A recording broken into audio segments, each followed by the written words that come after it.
morning, grade 5 students. This is your teacher in Science 5, Miss Laura, greeting you a scientific day. For today's lesson, we will learn about two different types of electricity, and our learning target is I can differentiate static and current electricity. For our work plan, science bits, recall on sound, discussion on types of electricity, activity on types of electricity, and wrap up. For the science bits, may I request or may I just remind the next science bits reporter during our synchronous class to please be ready. As for now, I will show you or I will let you watch a simple yet very essential science speech for each and every one of us. Let's watch this. Guys, so this is my house. I don't know what to do. Oh my God! Day 4 of the U.S. winter weather crisis, and things only seem to be getting worse, especially in Texas, where as of Thursday afternoon, 500,000 people are still without power and heat as electricity companies fail to deal with rare sub-zero temperatures. Got the shower on hot, and I got about 10 jackets on, and I don't think I'm gonna make it no more. So who got heat at their house, bro? I'm coming over. A quarter of the residents in the state have been told to boil their own drinking water as supply systems are hit. Adding insult to injury, a state famous for its oil industry is also suffering from a shortage of petrol. We're kind of stuck here. I have 9 miles left to go with my car, so we have to find something that's within 9 miles from here. Texas is America's second most populous state, with 29 million residents living in an area larger than the whole of France. It's the only U.S. state that has its own electricity grid and is not part of the national system by its own choice, which has allowed it to bypass federal regulations designed to protect against exactly these kinds of conditions. Under fire for being seemingly woefully unprepared, the state's energy bosses were forced to defend themselves. It was a problem with that capacity being knocked out by an extraordinary event, and also the impact that that same extraordinary event had on gas supplies and obviously on load. So I'm sure people may argue about that once we're done. Also facing scrutiny, Texas Republican Senator Ted Cruz, who on Wednesday left his embattled state for an unannounced family vacation in the Mexican beach resort of Cancun. When outrage ensued, he promptly cut his trip short and flew home. The storm is now here over the northeast of the U.S., and it's forecast to linger until the end of Friday. But it is not expected to cause nearly as much disruption as what it has in Texas, a state that remains in a deep freeze crisis. Gabriel Zondo, Al Jazeera, New York.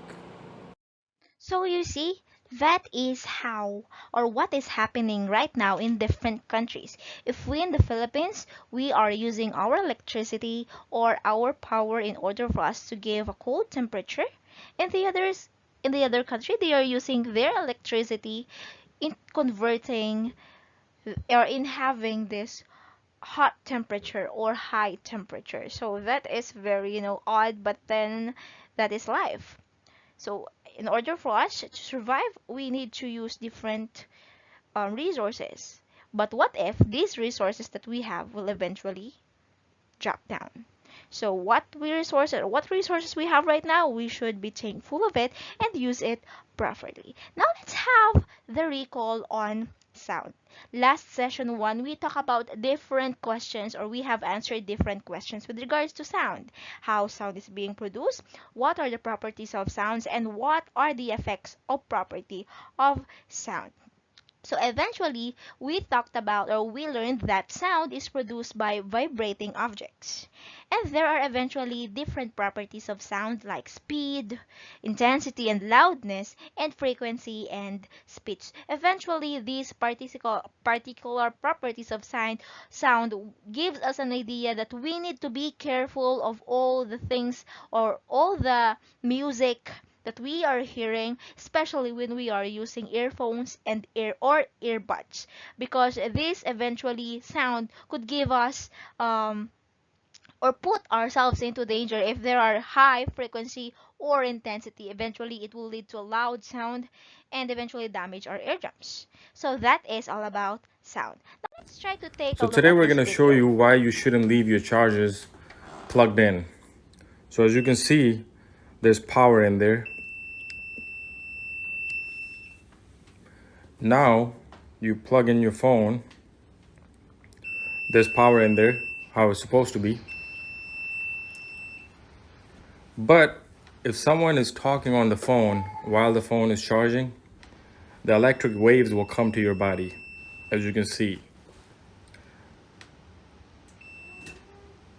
Now, if you unplug them, they're gone. So, bottom line, don't charge your phones while talking. So you see, this is a precautionary measure for us that we need to use our gadgets properly. We're not going to use them charged, or we're not going to talk to someone using it if it is charging, because this electricity or power would eventually, or electric wave would eventually transfer or being or converted into the sound, which will lead it, or would lead into our body and would eventually give us different effects. So this time we need to be careful. Now we talked about, or here in this eventually safety tip, it is very essential for us to be very specific with the word electricity. Now for this session we will talk about electricity. So eventually, when you are calling somebody with the use of telephone, how were you able to communicate with others? The microphone and the headset changes your sound waves into electric signal. And eventually, when you go to your room, when you switch on and switch off, the light can eventually see because of electricity. And for humans in our body, we also apply this. If you try to, accidentally step on a certain material that is sharp, your body would eventually react, right? Like you have like electrified. This is because we have these electric pulses which is moving through our nerve cells. So you see, electricity is everywhere. Since we are talking about electricity, now let's try to get deep in on it. Let's talk about the different types of electricity. And these are the following questions that will guide us in our discussion. What is electricity? What makes electricity? And what are the types of electricity? Electricity is a form of energy that powers most of the devices that you know. This is because of the electrons passes the energy that electricity gives to a certain device in order for it to work. These electrons are the ones continually makes a certain device work. Just like for example, this material or this bulb, it can eventually light up because of the electron on it, which means electrons in the electricity or found in the electricity flows along the wire that carries energy and enables the bulb to light up. Is one of the charges that affect electricity. And of course, we all know that a certain matter is made up of atoms. And these atoms contain electrons, protons, and neutrons. Electrons are the negatively charged particles. Protons are the positively charged particles. And neutrons are neutral or electrically no charge.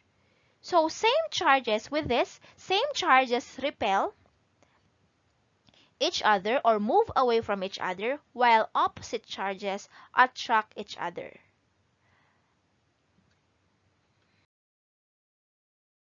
With this particularly idea, we can say that these particles can eventually affecting the different types of electricity. And the first one is static electricity. What is static electricity? When it comes to charges, all objects are naturally neutral. However, when a build-up of one specific charge is created in an object, then it becomes either positively charged or negatively charged. This buildup of charge in an object is due to friction, or we consider it rubbing. Have you ever tried rubbing a material in some instances? Yes, and that rubbing is a friction and would eventually lead to static electricity. This is because when oppositely charged particles or objects are placed near each other, they tend to attract. Let's try to take a look at this example. This man is trying to show us a static energy or a static electricity by simply with the use of this plastic tube. This plastic tube have magnetized or can eventually make this tin can move because of static electricity. It attracts. When you say attracts, one of them is positive and the other is negative. That's why it attracts. But what do you think is the reason why there are two apparently particles in this situation? Because of friction and a certain rubbing motion. With the use of this cloth, which is found in this man's hand, he eventually first rubbed it, or he eventually first rubbed the tube, or the white one, in this cloth. And as he rubs in this, eventually it will eventually give a negative particles or electron in the tube. That's why it can eventually do that. Now let's try this example. I think all of you have the pen and piece of paper.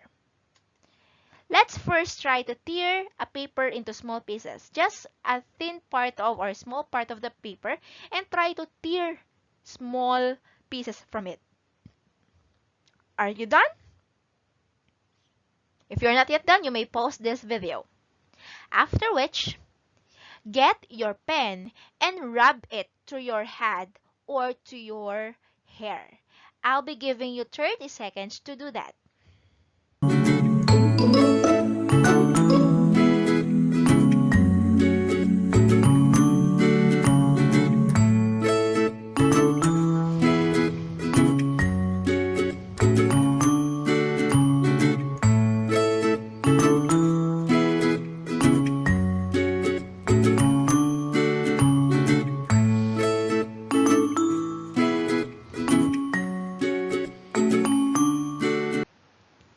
Okay, so are you done? Now, if you are done rubbing it, now try to put the pen near the pieces of paper and observe what happened. So what happened? So eventually the paper moved, right? This is because of the friction, or this is because of the static electricity produced from the friction or produced from the rubbing of the ball pen or pen from your hair or head. So eventually, this pen or your pen is the negatively charged material, and the papers or pieces of papers are the positively charged materials or neutral, or we say it has proton. It may have negatively charged or it may have what we call electron, but then the pen has the most number of electron, which means it can eventually attract proton or electron, that which makes the paper move. So electrons are transferred from one object to another due to friction. And take note, opposite charges are built between two objects and the objects are placed near each other. This is how static is or static electricity is produced. Aside from that, mga anak, there are also different types of static electricity, just like our lightning. Lightning is one example of static electricity. So, unlike static electricity, the electron in current electricity are continuously flowing. So as you can see in the screen, it continuously flowing. Therefore, current electricity produce electric current that comes from the source that flows through conduction along the pathway to a device. So when we say conduction, it is the process of transferring electricity. When we say pathway, these are the electric wire. Eventually, okay, I'm sorry for that. Eventually, mga anak, electric current is being used with or into our different appliances at home. So aside from this, since the electrons of current electricity are flowing, this electricity can be carried from long distances. So most of the time, metals are used for electric wires for distributing electric current. This is because electricity flows properly in metals. Based from our last lesson, right? Conductors and insulators. So let's try to ask questions. Do you have questions? None so far? Now let us try to identify what is electricity again. Electricity is a form of energy that powers most devices that you know. And eventually, it is because of electrons. And what makes electricity? Electricity is being made up when a certain positive or made up from different particles. And what are the two types of electricity? We have static and circuit or current electricity. Now, as we end up our discussion, I would like to um, share to you this quotation: vibrate good energy into others' soul, making them never forget the beauty of yours. Aside from sound or aside from light that you need to shine into other people, you also need to vibrate the good energy into other soul. When say vibrate, you need to let them hear your energy, making them forget the beauty or don't forget the beauty of yours. So if shine or your light can be attracted to others, your sound, your vibration could eventually touch others' lives. So that is our lesson for today, grade 5 students. Thank you. Have a justice or have a scientific day. Stay safe and God bless. See you next synchronous class. Bye.